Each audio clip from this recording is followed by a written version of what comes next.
Coming up on the 70% podcast. You're a teacher, right? Yeah, I'm an ESL, English as a Second Language teacher, to children in China. And I'm also a self-help writer, and I have a degree in sociology, so I just study people. Mikey? Yeah, I formerly worked in the insurance industry for over a decade. Presently, I am pursuing other interests with the stock market and stand-up comedy. Nice. What's your favorite joke? The one that people laugh at. There we go. That was it. Good answer. That's the favorite joke. They're never bringing us back here.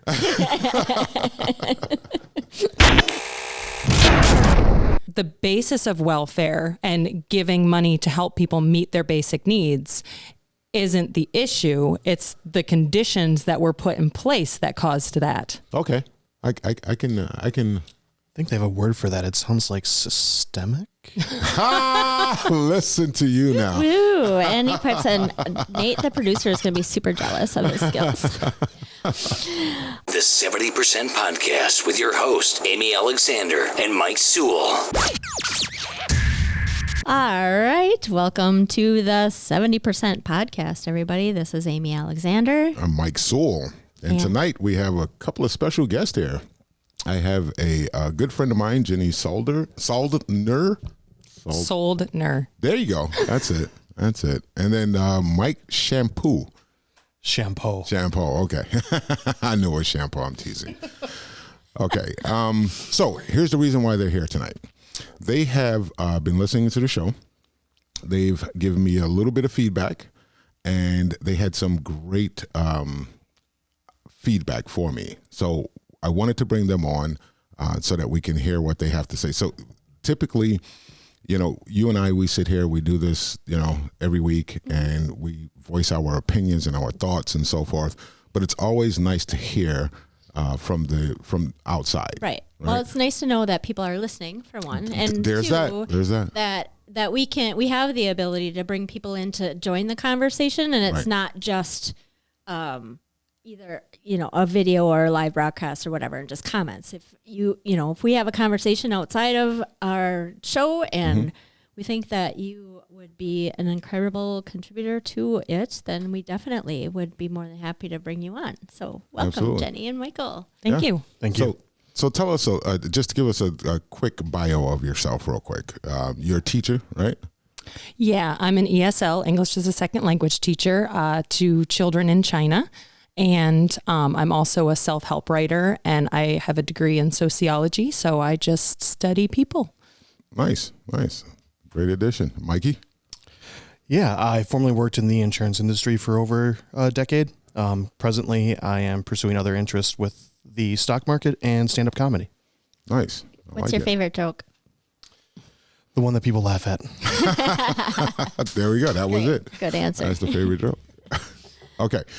So, what we want to talk about tonight is equity and equality.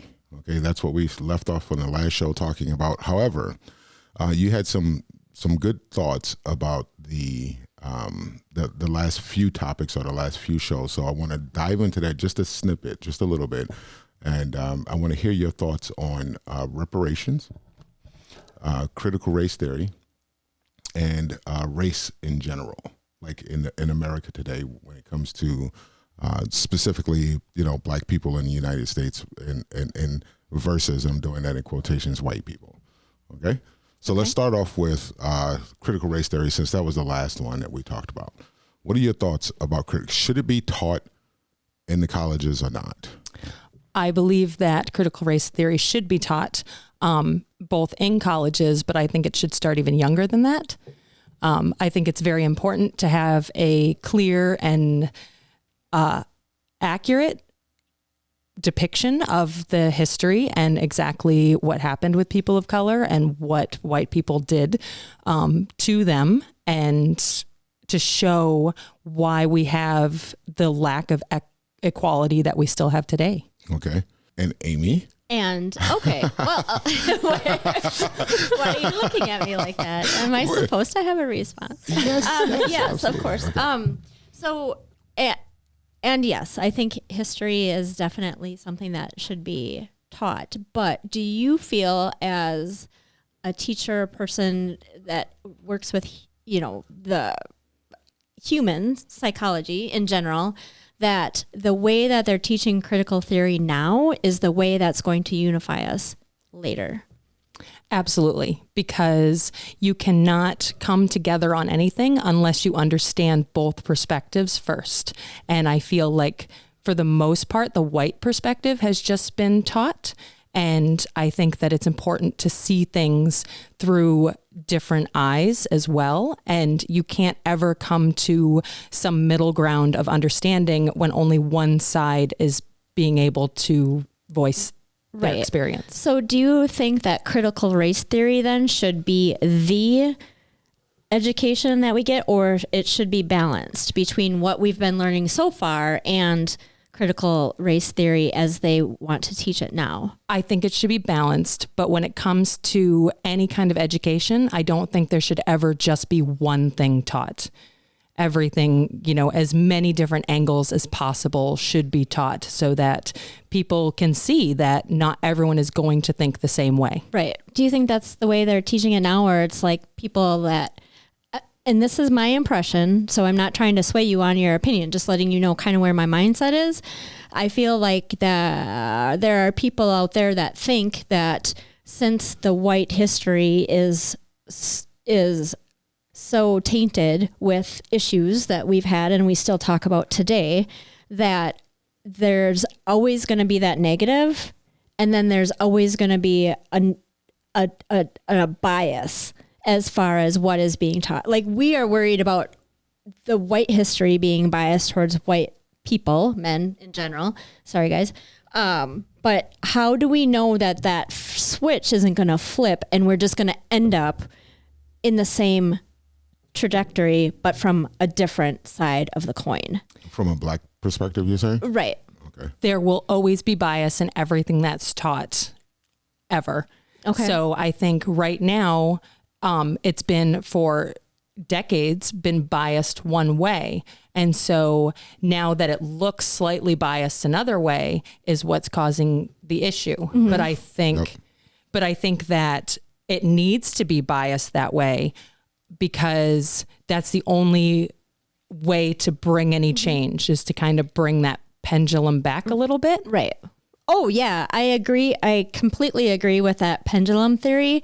The fear I think a lot of people have that aren't even really, it's not even realistic fear. And it doesn't really have anything to do with race. It has to do with the constant back and forth. And is there ever going to be a middle ground where we can all finally say, hey, we're fucking peaceful now? I don't think we can get to a middle ground without the pendulum swinging the other way, because right now it's swung so far in favor of white people, and I don't even think it's ever swung all the way towards people of color. We've never experienced that. And I think that the fear that it will swing that way is really telling on how white people have been treating people of color, because they're scared to have that back.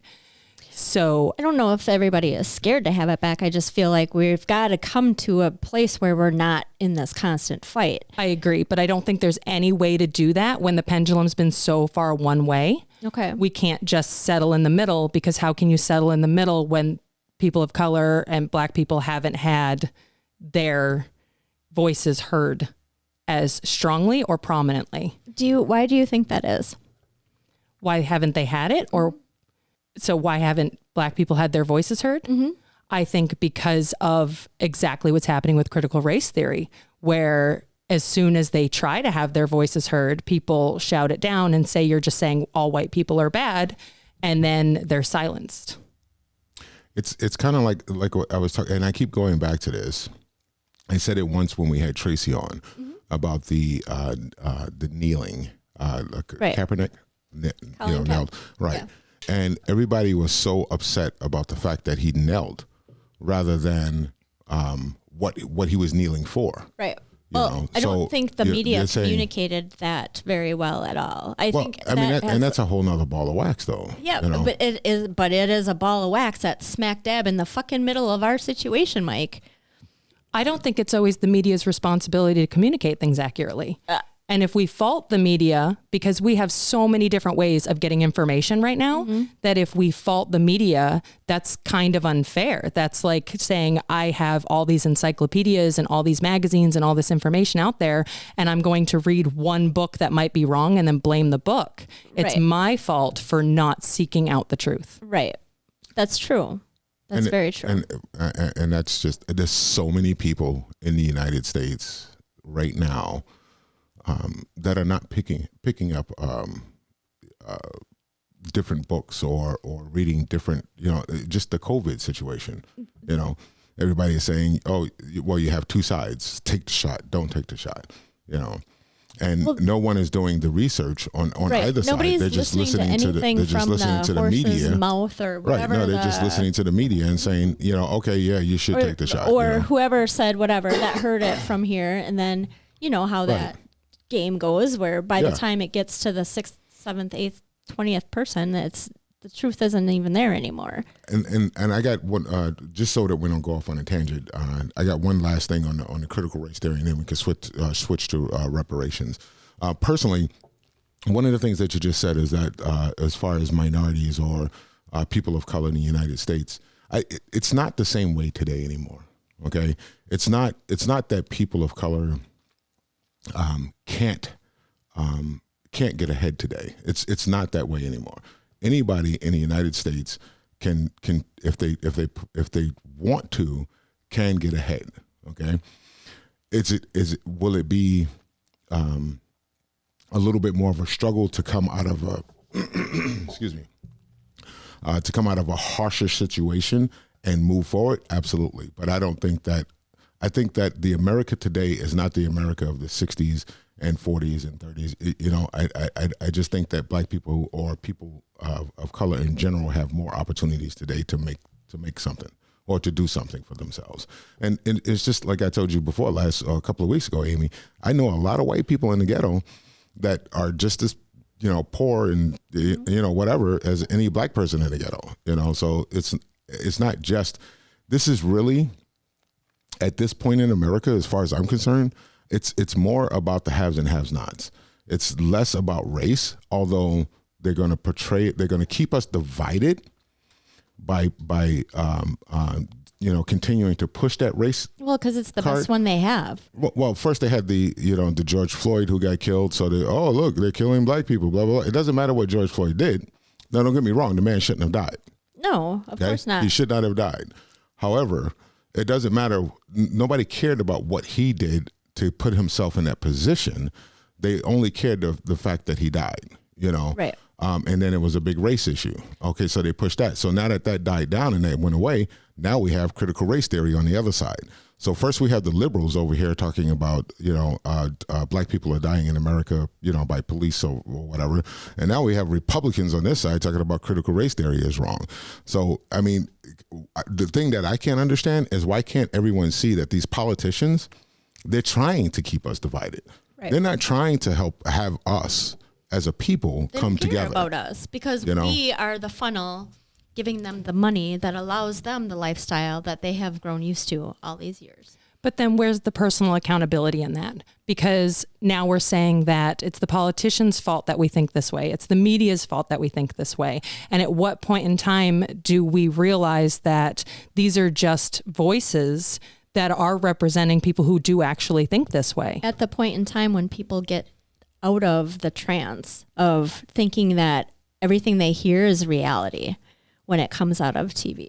We don't have the luxury to say, oh yeah, let's just go back to when we only had radio or we didn't have social media. We didn't have cell phone. I mean, we don't have that luxury. So we do have a lot of misinformation out there, but I think a lot of the misinformation is coming from the people that are trying to control the situation more so than the individuals that are like... Than the 70%. So this is all, to me, a case even more on why we need critical race theory, because it's bringing in something to help get people out of that trance. Well, the conversation is definitely... I mean, the fact that it's being brought in makes the conversation occur or happen. We wouldn't be having this conversation if people weren't pissed off about it. Right. And I don't think in any case that we should allow our government to create itineraries,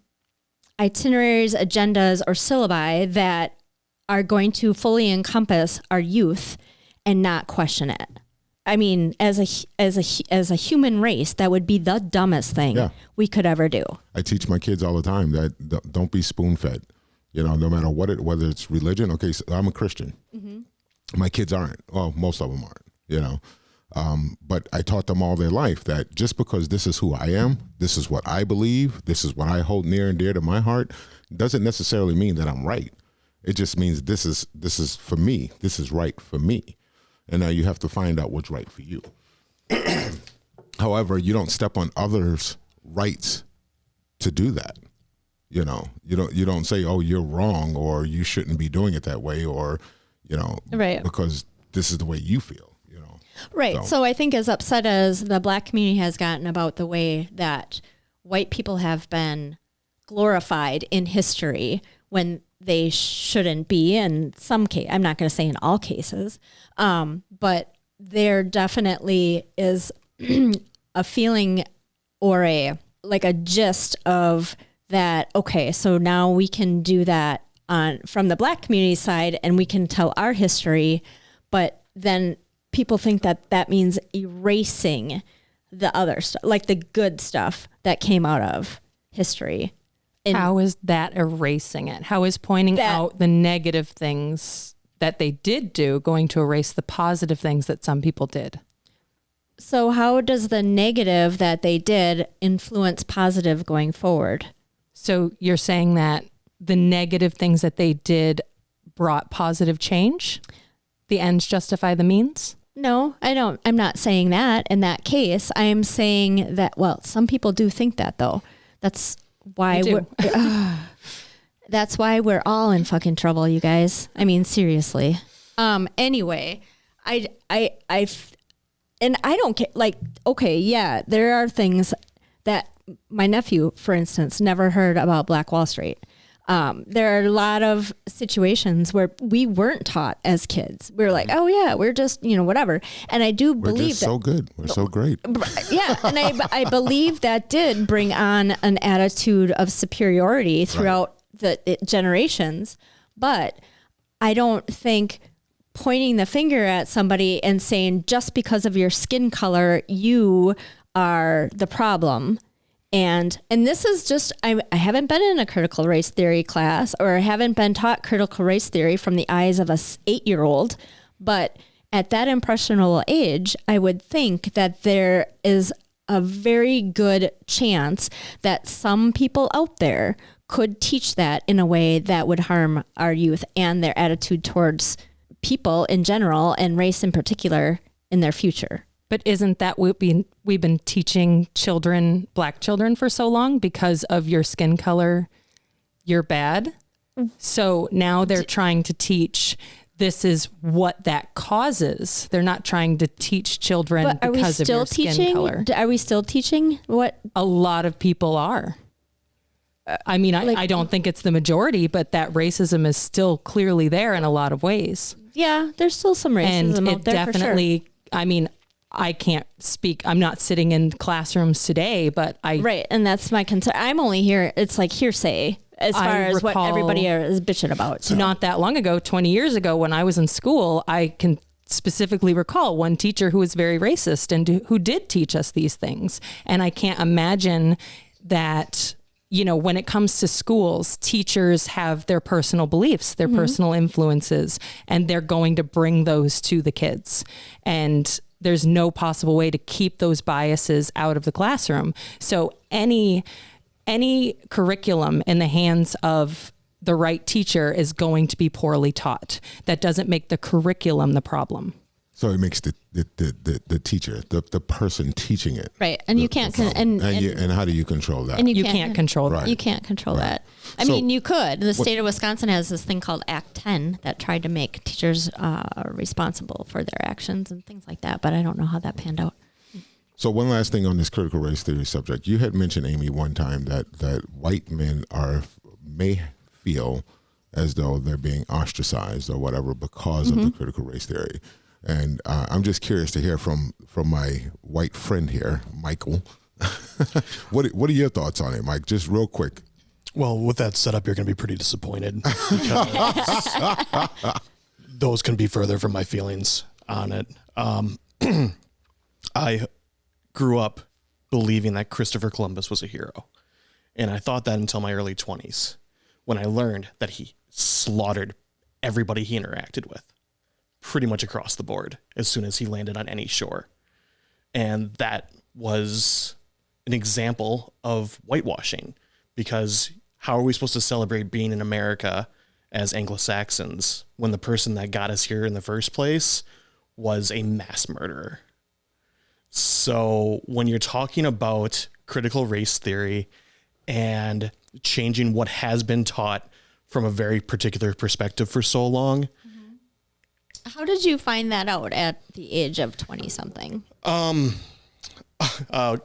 Columbus Day came around and I was on my college campus in Milwaukee and there were protests, and I didn't know why people were protesting Columbus Day because I was left with the assumption that he was a good guy. And I learned very quickly that he wasn't. So I believe that's a prime example of whitewashing in our education system growing up. So how did you did you research that then and prove to yourself? Okay. Yeah, I went back through and I looked for other sources on that than just some person with a sign. Because it had me wondering. I'm like, I can't believe we did this. I can't believe that this was left off of even a high school curriculum. Well, yeah, because the massacres are only but that's where it comes in with the white curriculum. You never hear about Black Wall Street in schools. They don't teach that. They don't teach about how they injected black people with syphilis in schools. They don't teach that stuff in schools. Well, they're still injecting you. Right. Are we going back to COVID? Is that what happened? You're not wrong. Lord, come on, open your eyes, people. You're not wrong. The thing is, it's a lot of the people in power that are creating. Yes, do we still have racism in our communities? And yeah, there are asshats out there that don't get it and that have been taught throughout their history, either whether through school or through, folklore or whatever we call it, when, the stories that you come up with as your, generations grow up.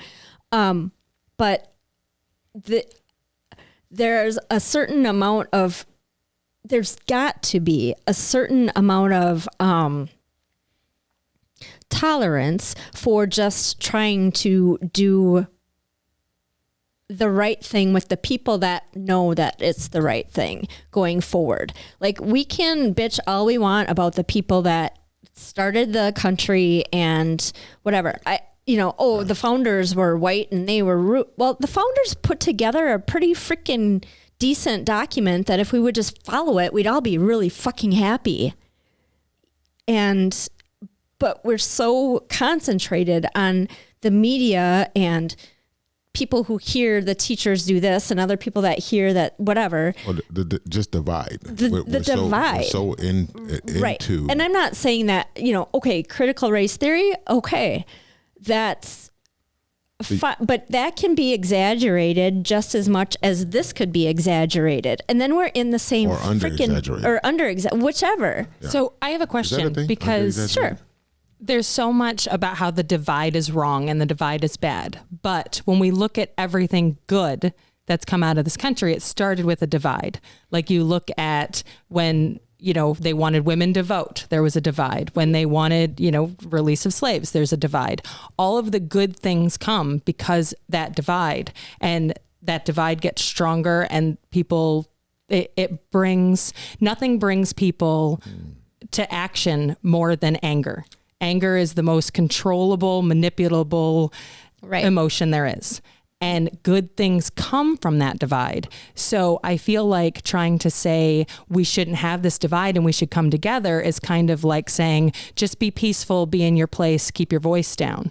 I think that divide is a very positive thing. So you want to divide in order to make it more painful for people to get to the greater good? Well, when you look historically, what would have happened if women were fighting for their right to vote and some men were agreeing with them and some people weren't, men and women were disagreeing, and they had a massive divide?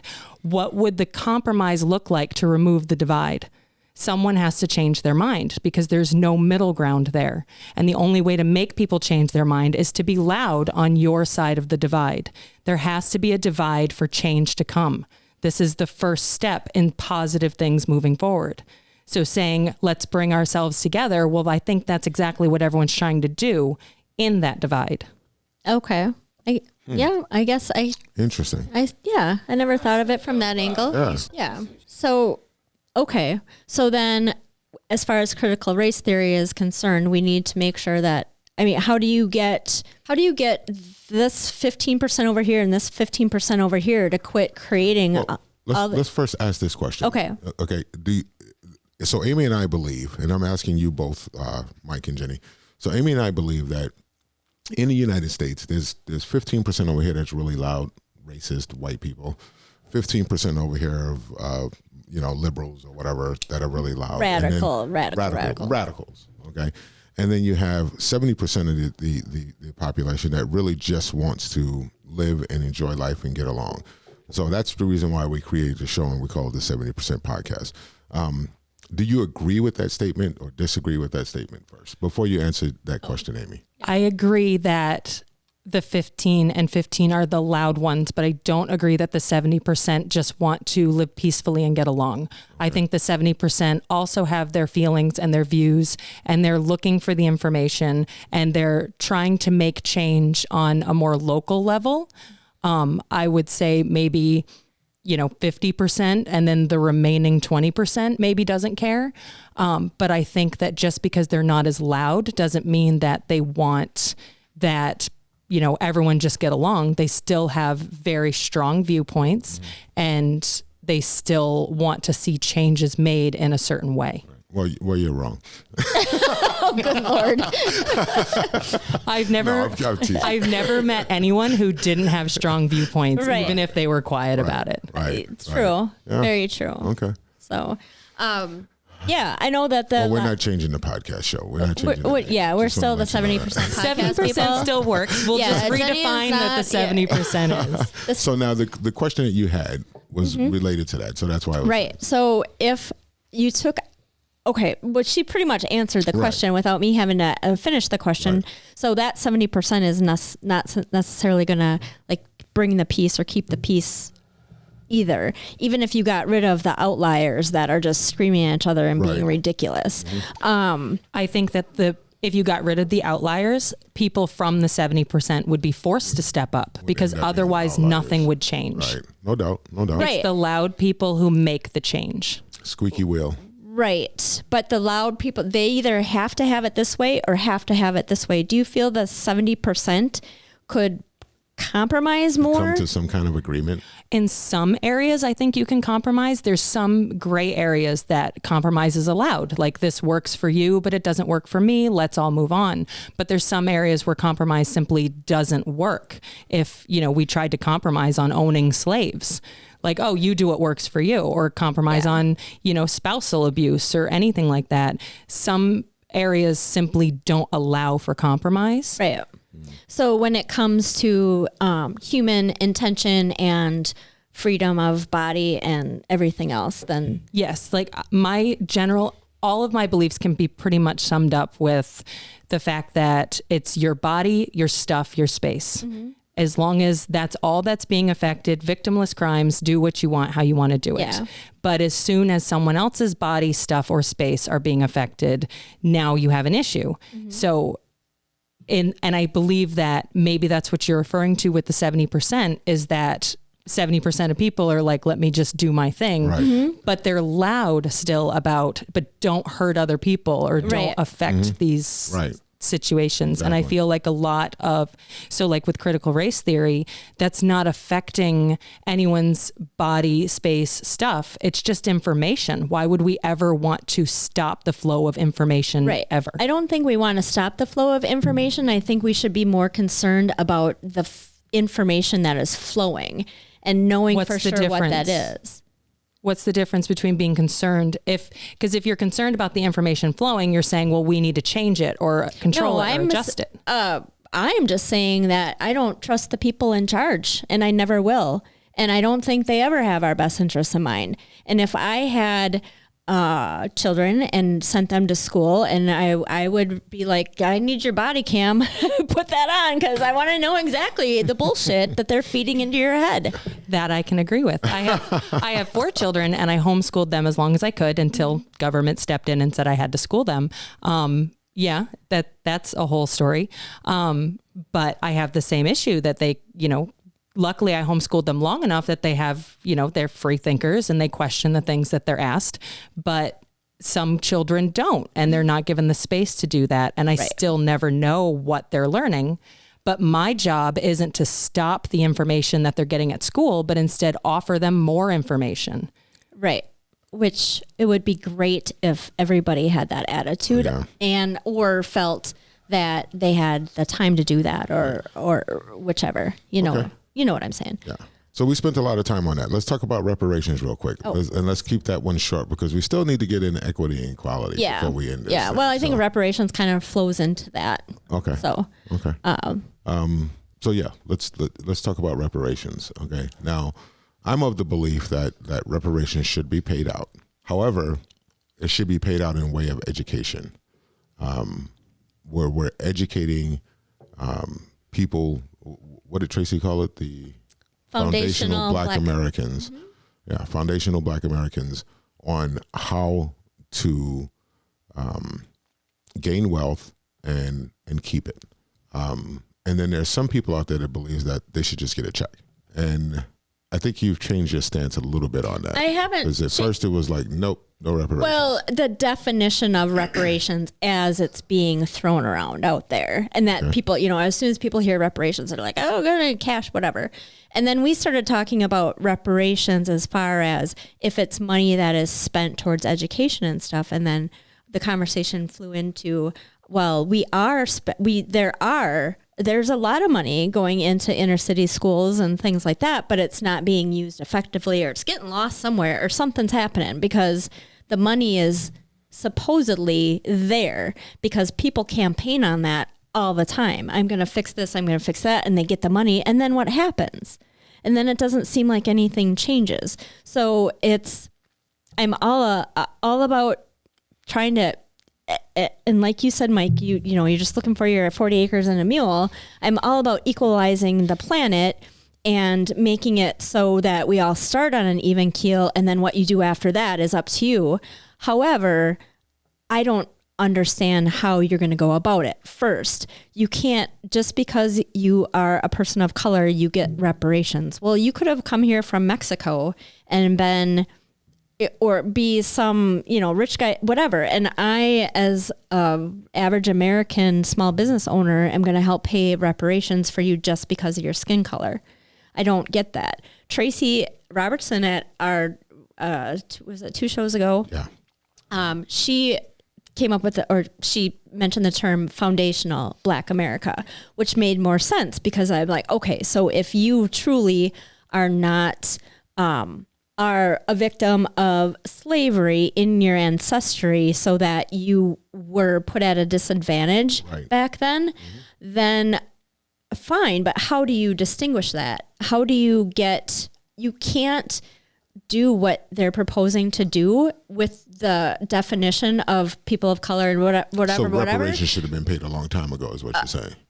So that we can truly get it to the people that should have gotten it. And there's no way that we're ever going to get it or use it effectively unless we get rid of the asshats that are already in there spending it. So I remember Tracy said something about, she kept pointing out that she didn't understand how this was about racism back then and racism back then. And I'm not exactly sure how she phrased that, but that idea. And she kept bringing it back to this is how things are now. And when we look at reparations as we're just going to give it to people whose ancestors may have been affected by slavery, that to me doesn't make any sense, because whether you just moved here last week, if you look like an African American person, you're still going to be affected by the things that are happening today. And I know, Mike, you don't think that there's a lot of that racism happening now, but statistically you see that. You brought up in one of your shows that the study about how a house appraised in a black neighborhood is going to go differently than a house appraised in a white neighborhood. If, there's Mikey and I were just talking about, if a black person goes in to buy a vehicle, they're going to pay 3 times the sticker price or the markup price than a white person. And the statistics prove that the dollar in the hands of a black person is not the same as the dollar in the hands of a white person, when that's the way the civil rights, it was written.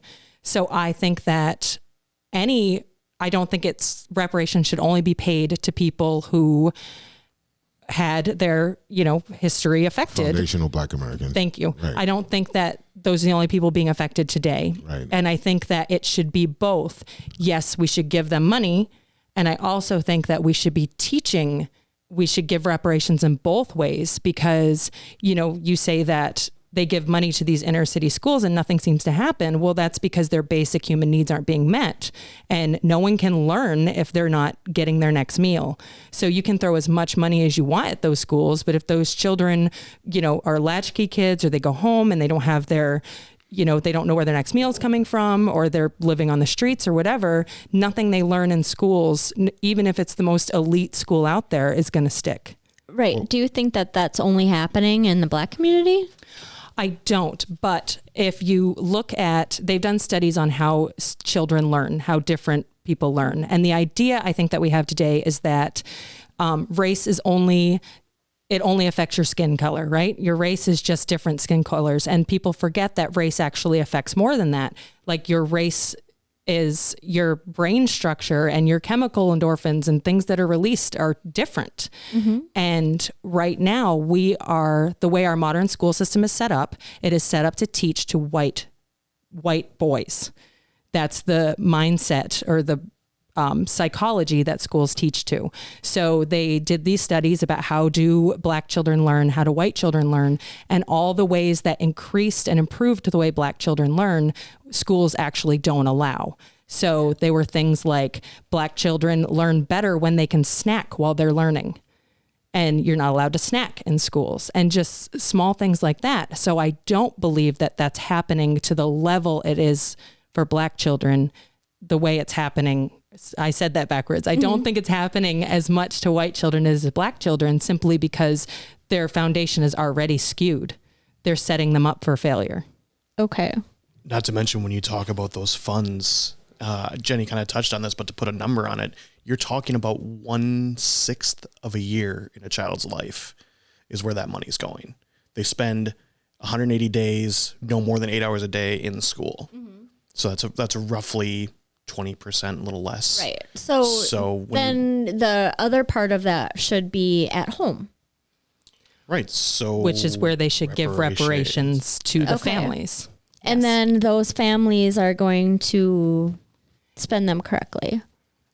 We squander wealth every day. I know we do. Everybody does. I know. So if we're going to keep up with this idea that if they just get a check that it'll get squandered, some will, some won't. Right. Okay. And that's just the facts of the way money work. We watch over the course of 200 years, the families that were rich and in power when this country was made are no longer rich and in power anymore, because eventually that wealth ends. Right. Somebody does something wrong and it disappears, and new wealth rises, like we've seen in the last 20 years with Amazon. New wealth always rises. Amazon, old wealth always dies Zuckerberg off. lost $6 billion while the internet. It's unrealized gains. It's unrealized. I know. It's a terrible figure because it's revenue. not real. Anyway, but that goes to show you how the drama of the news goes around. And I agree with your point. I think that there are definitely situations where we can handle things better, for sure. If we would just quit the human mindset thinking that I'm right, you're not right, I'm right, you're not right. That whole thing. I mean, yeah, but it's. I mean, how do you quit that? I mean, everybody has their opinions, and they think that their opinions are better than someone Right. else. The only way to quit it is empathy, But the opportunities, And the do you only way think? to get empathy is through learning, learning. right? The Right. information. Do you think, Michael, that you are, or that, I'm sorry, not you, in your opinion, do you believe that there has been more opportunity for Black America in the last 40 years than there were previously? Sorry, give it to me one more time, please. Do you think that there was more opportunity or has been more opportunity for Black America or people of color in the last 40 years than there was previously? Well, I mean, we have the Bill of Rights for a reason. We went through everything in the 60s for that express purpose. So, Right. yeah, obviously. But the whole world has more opportunities now than it did 40 years ago. Right. So capturing that time frame and saying, what does that look like for Black people does not matter when it didn't hold up to the opportunities that everybody else had at the same time. How do you quantify that? We wouldn't still be talking about reparations now if there was enough equalizing of opportunity throughout that time frame. Right, but how do you quantify it? Like, how do you, okay, I am now in charge of the checkbook that gives out reparations. How do you decide, how do we decide, how much are we writing that check out for? What programs are we putting that into? And where are we getting all that money? How do we decide that for any other social? We don't. Right. Well, that's just it, is how do you ever decide that? People who are on food share, people who get rental assistance, how do you decide that for anything? Someone's deciding that based off the statistics that they pull up, and the statistics are out there. You can look and see, like Mike had brought up about the differences between houses being, Appraised. Yeah. Thank you. Yep. I'm surrounded by realtors. You can see the difference. Realtors, yes. I'm just going to Do that every There's no in realtor. realtor. But there are things that are quantifiable. The numbers are out there. Mm-hmm. So with that information, just like with every other thing that they do, like food share and things like that, So it can be the done. experts figure it out. And Yeah, it can be done. And like Mike said, we do squander wealth all the time. I just, I don't know. I personally, I'm of the belief that you teach people how to get their own, and don't give them anything. And this is just my personal opinion, when you give somebody something, they don't tend to cherish it as much as when they earn it. I agree if we're not talking about basic human needs, because it's impossible to teach someone, psychologically completely impossible to teach someone something if they have a fear of their basic human needs not being met. I agree with that. Food, water, shelter. So that should be that food. I mean, there are three things, people. It's pretty fucking simple. Food, water, shelter. If everybody could just get that, and then we figure it out from there, then yeah. But until we have that part figured out. Who doesn't have that though in America? Who doesn't have food, water, shelter? So they might have it, but a lot of people just in our social circle that I've talked to worry, can I afford rent next month?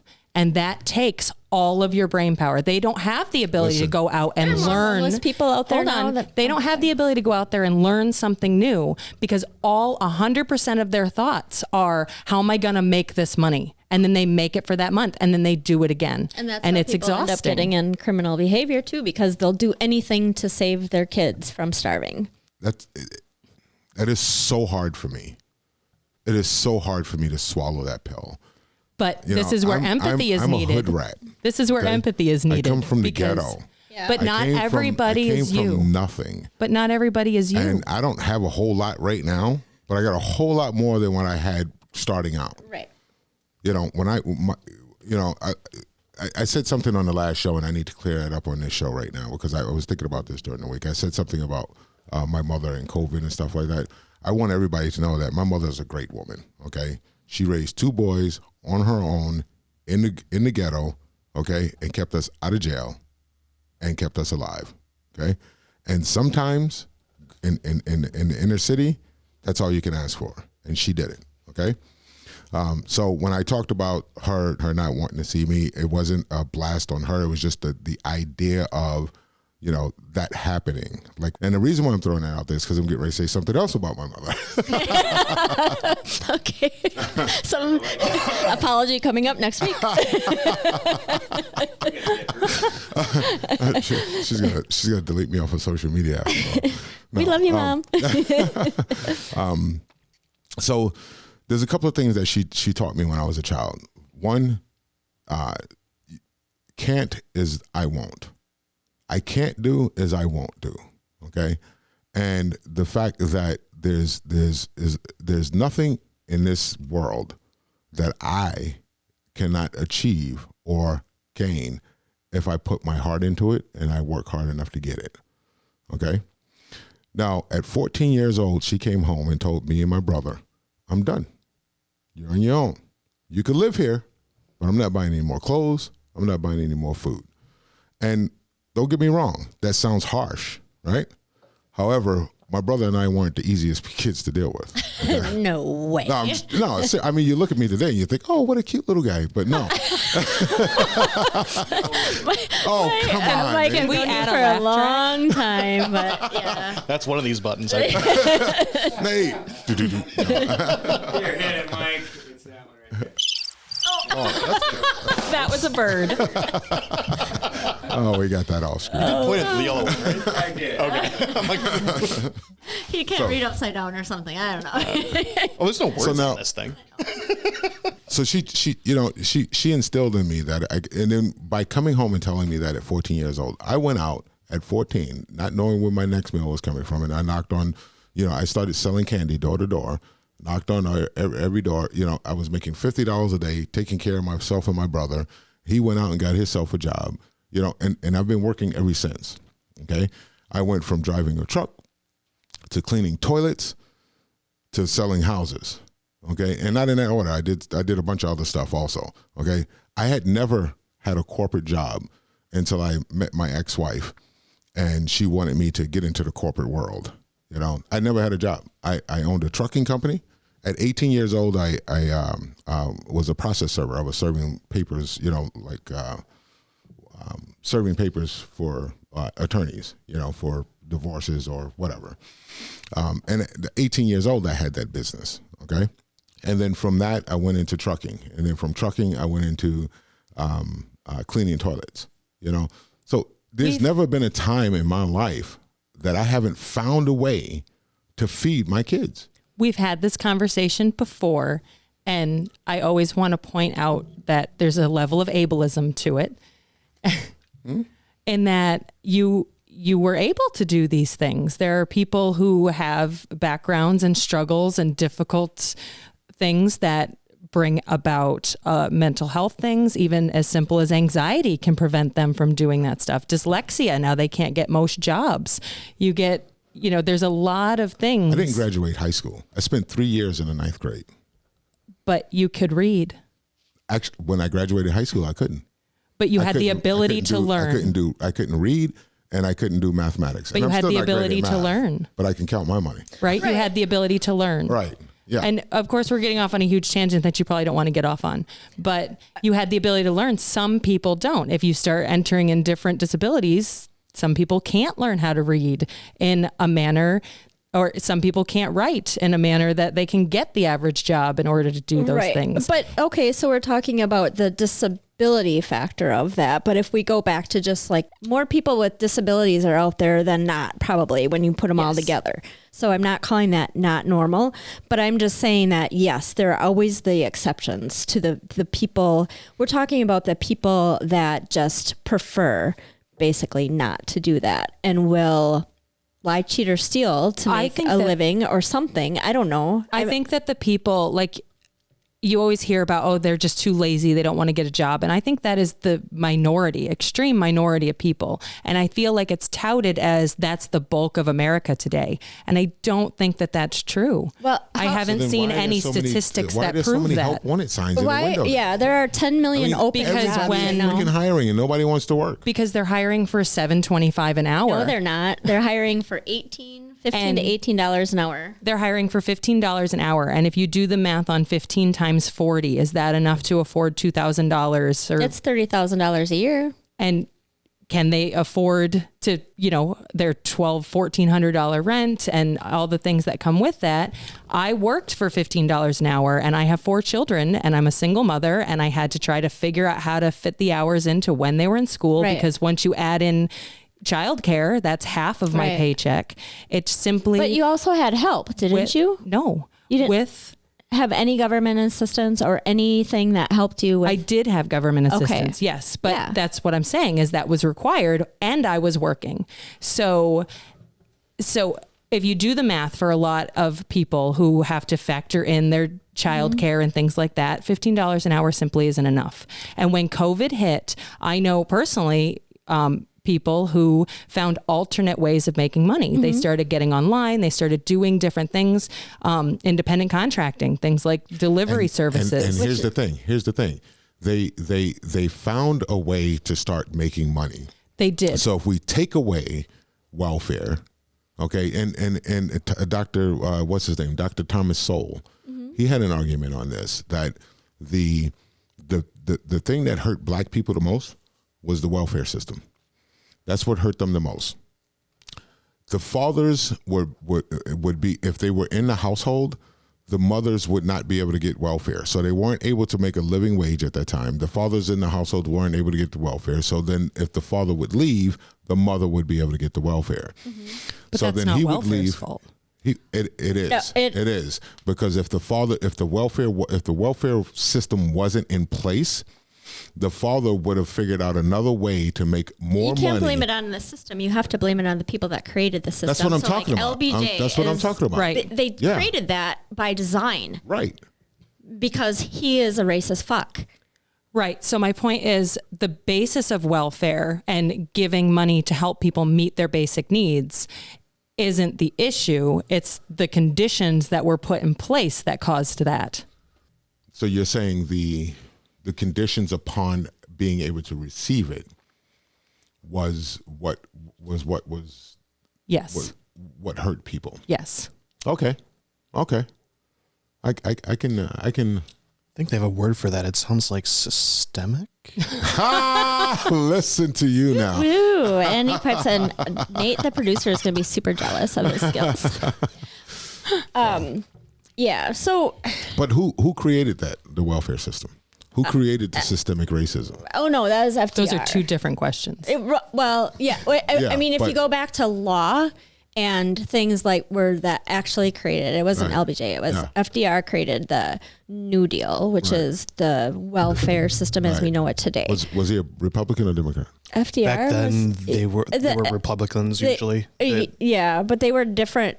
The parties were different back then. Yeah, they were. I truly believe that has just, like you said, the systemic racism and the welfare system has been put in place by design in order to make sure that you kept your status quo in life as they saw it to be fit, if that even makes any sense. Yes. You're going to have to explain that. I don't understand what you're saying. There is a reason that the statistics show that more Black people are affected negatively by certain things in our society because they designed it that way when they created those things in our society. That's the systemic part of our racist problems. Keeping the people in power that just unify that or glorify that or whateverify that, whatever you want to call it, is not the solution to us getting away from that. But I feel like we don't have enough people recognizing that it's not you and I that are the problem. It's the people that are putting in these systems that need to go. And until you and I unify and quit listening to the static out there about how we're all supposed to hate each other, then nothing's going to change. But it doesn't sound like, I mean, if we do change, it's going to be divisive anyway. So at what point do we get to rock bottom and we turn it around? At what point do we get people in office who actually care about the lay people in the United States? That's where we need to get. I think it's set up to prevent that. Right. It is. I mean, it's got to be. Mm-hmm. And as far as, I mean, you have a lot of knowledge in psychology and what is driving the human race to buy into all this bullshit? Fear. 100% fear. So if they have you afraid that you can't feed your kids, or they have you afraid that you have to, if you're going to lose your job, or you're going to die or get sick, everything is driven by fear. Once people are afraid, they're incredibly easy to control because they're going to latch on to whatever safety net is thrown at them. Is there any solution to that whatsoever? More knowledge and realizing that the modern way that we live isn't the only way to live, and seeing that if these things were to go under, if we lose our job, if we can't rely on the government, if we do get sick, that there are ways to be okay with that and to come around. And I think that through COVID, a lot of people started to do some of their own research, and unfortunately not enough people, but more than I think than usual. And they started to realize that the government didn't really have their best interests at heart. So then when they were afraid, they had to look for things to do for themselves and their families. Do you think we'll ever end up back on the barter system? I hope not. Me too, but I'm ready. It would be a nice place to start, but I don't want to stay there. Exactly. And then that's how history works though. Things are cyclical. Human nature is cyclical. I agree. So even if we get to a point that we improve things and it kind of breaks through and comes to a head, it's just going to start over again. What's the evolution of us extincting ourselves in your mind? I don't know. That's not psychology. I have no idea. I don't know what that is. I don't know either. Yeah. Aliens. Yeah. So let's go to let's We can move cut on. that out, Nate, because I don't know where No, we're that not. We're not going to cut that one. I We're just gonna like leave talk that in when there. things enter my brain. Sorry. All right, let's go to equity and equality. Okay. I need to print a retraction first, though. I had it backwards. FDR was a Democrat. Teddy was a Republican. Okay. Yep. And didn't FDR put welfare in place? Yes. Right. And see, now you get. Why does that matter? Because. Are you being divisive? No, because yeah, absolutely. Because there has never been a Democratic Party that has put programs in place that actually helped the Black community. I agree. Wow. I don't. Of course. The white man. guy in the room. I told you guys didn't want this opinion. All right, I tried. Oh, crap. Okay, now I got to know why. Now I got to know why. You're just putting your vote in, or I mean, everybody was sounding off, so. okay, all right. All right. So equity and equality. Can we ever get there? Can it ever happen? Can we have equity? Can we have equality? Well, first, I think we need to make sure that everybody knows there's a difference. Oh, they got to listen to the last show, though. Oh, yeah. Okay, guys, listen to the last show. We defined. If you didn't listen to the last show, I don't even know why you're on this show. What the hell are you doing here right now? Just kidding. Oh, you didn't listen? I didn't listen to all of it, but I know the difference between equity and equality. Okay, right. I was just saying the people that don't understand, because we tried to hash through that. The one show I didn't watch. The one But show. here's the thing. It's hard. It's not easy to define that, equity and equality, where it makes sense on a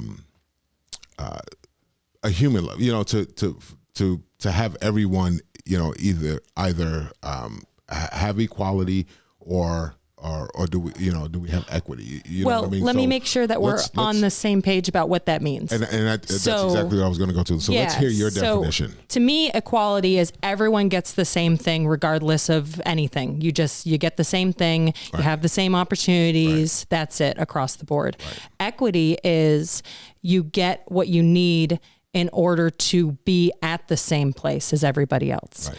So, if you have 10 people and 5 of them are starving and 5 of them have a smorgasbord of food, and you give them all the same amount of food again, you bring in a truckload of food or whatever. Now the people with the smorgasbord have a lot more than they can eat. And the people who are starving now just have enough to get by.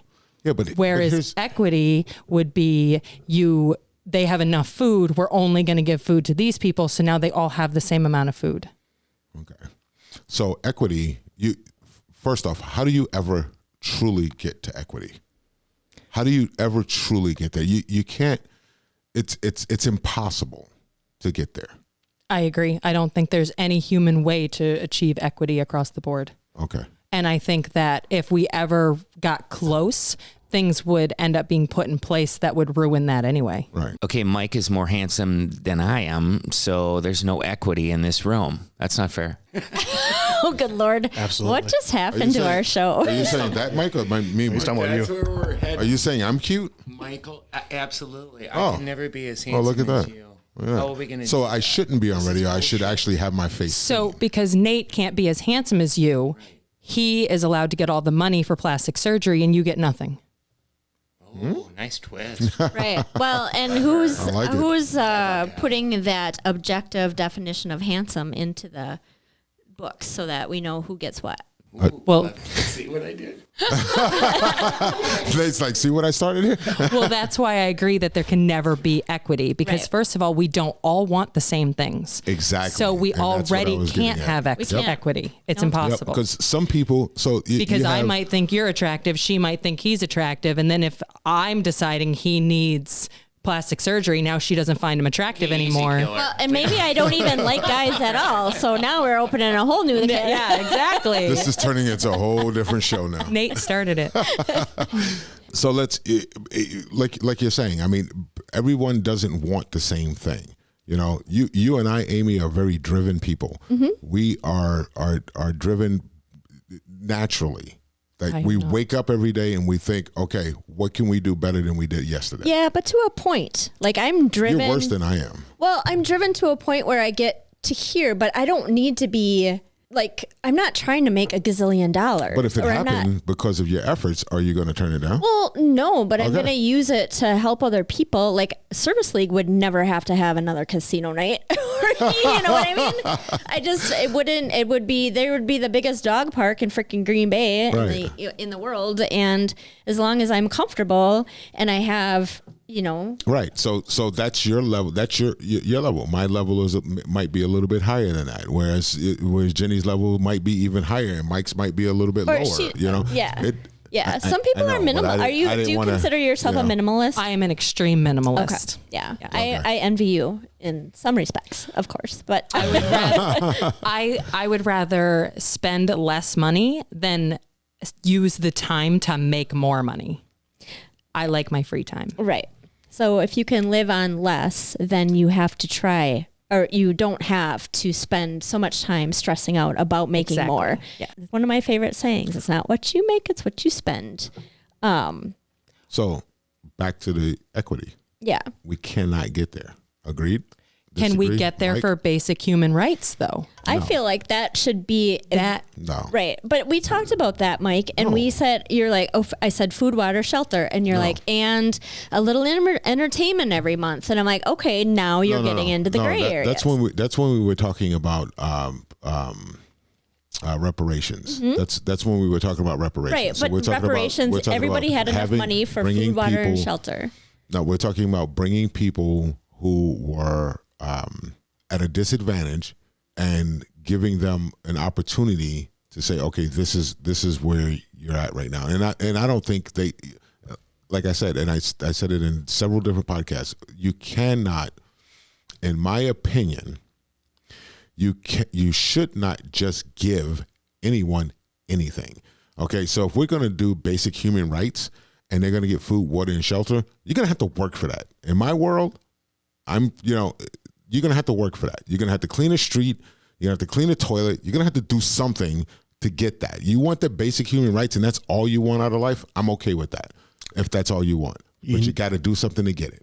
You know who else does that? Don't say China. Communists.